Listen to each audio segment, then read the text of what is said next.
Glyn, thank you for joining us. Another volatile month in October. What were the key factors you saw influencing markets? Well, there were really two big themes in what was an extraordinary month of markets. Yeah. Markets fell in the first half of the month dramatically, between 8 and 10%, recovered pretty much most of that ground by the end of the month. The big thing I think that pushed markets down in the early part of the month was this growing fear of weak growth globally. Yeah. And in particular in Europe and China, two big blocks obviously, but a growing concern that growth was weakening off. In turn, we were seeing falling rates of inflation, so a real fear that we were going into a long period of secular stagnation or even outright deflation in some countries. And I think that was a really, really big factor that caused a lot of nervousness in markets.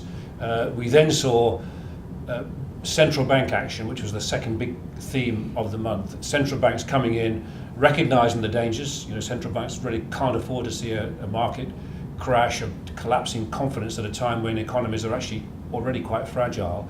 And central banks, in some cases, making supportive noises about keeping interest rates lower for longer, and that's particularly the case with the Fed and the Bank of England. In other cases, taking positive action to inject more liquidity into the system. So they were the two big driving factors in the month, and incidentally I think will continue to be very important factors in the months ahead. So how did that translate into returns?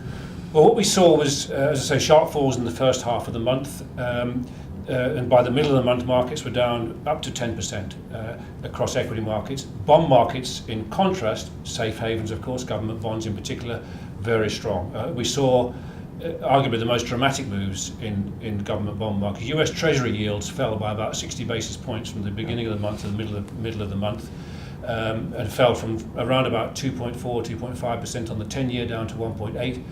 Rallied very quickly thereafter, and ended up actually still with a gain of about 1% or so for the month. Pretty good return again. Equities varied a little bit, but the US, believe it or not, despite all these gyrations, came out with a 2% return for the month. Developed markets generally up just under 1% for the month, so not a bad return. Europe was a bit weaker, and I think that was down to the fact that greater worries about growth in Europe. And then Japan had a very difficult start but rallied sharply at the end, and I think that was on what was, I think, the biggest surprise of the month, which is right on the last day of the month, the Bank of Japan came out with another round of big easing. So they injected a whole lot more money into the economy. They've been buying assets, mostly bonds, at the rate of about $50 billion a month. They're upping that to in excess of $60 billion a month. To put that in perspective, that's not far short of what the Fed was doing at the peak of its asset purchases. And the Fed, of course, this month is in October, came to the end of its asset purchases. So the Bank of Japan has neatly stepped in. I'm sure it wasn't coordinated, but they've neatly stepped in to pick up some of the liquidity requirements there. Yeah, absolutely. Oil, its slump continues somewhat. Well, I think that's another big theme for this month. Oil fell by 10%, and it's now down by, as we speak, about 30% from the June highs. Brent crude is trading just above $80 a barrel. It's been very, very weak. And I think one of the surprises is the way the Saudis have engineered this price fall. We know there's been slack demand because of weak growth globally, but we know that, of course, that oil shale production in the US has increased dramatically. So those two factors were putting pressure on demand and prices. What happened then is that the Saudis stepped in and actually cut contract prices into Asia. And then in the early days of November, here we are a couple of days into November, they've cut contract prices now to the US, so they're forcing prices down. I think what they're doing is sending a message to other OPEC producers that Saudi's not going to see a market share reduction. There's a meeting coming up at the end of this month with OPEC members. I don't think they're going to do anything about cutting production, incidentally, to hold prices up. And I think the Saudis are also basically trying to pressurize the US. Some of those shale oil producers are now going to be pretty marginal in terms of profitability at these levels. So I think there's an effort here by the Saudis to maintain their global market share. How far this goes down is difficult to know. All you can say is that once we're through this storm of collapsing prices, it's very good news for the global economy. This is acting like a big tax cut to the consumer, and as prices come through, gasoline prices in the US and elsewhere, it's going to be actually a nice benefit to consumer confidence and consumer spending. Absolutely. You've highlighted the Fed, spoken then about the Bank of Japan picking up the slack to an extent. The other one, I guess, is the ECB. What are you seeing in Europe? Yeah.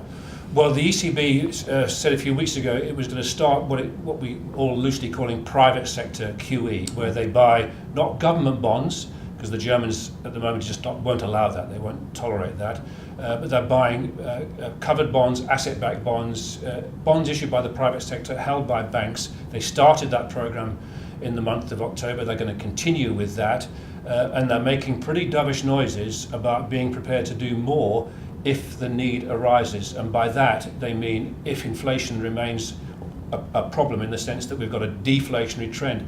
CPI across the Eurozone is less than 0.5% at the moment. Yeah. In some countries it's actually negative.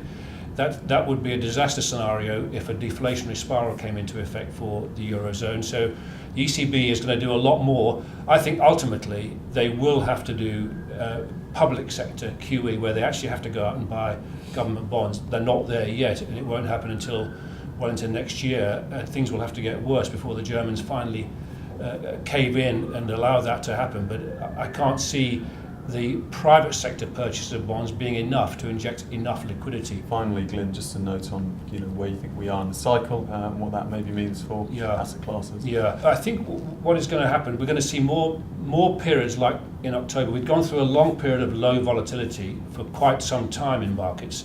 Volatility in October spiked to levels we haven't seen for 2 or 3 years. In fact, the last time we saw levels like this was the worst of the Euro crisis in 2012.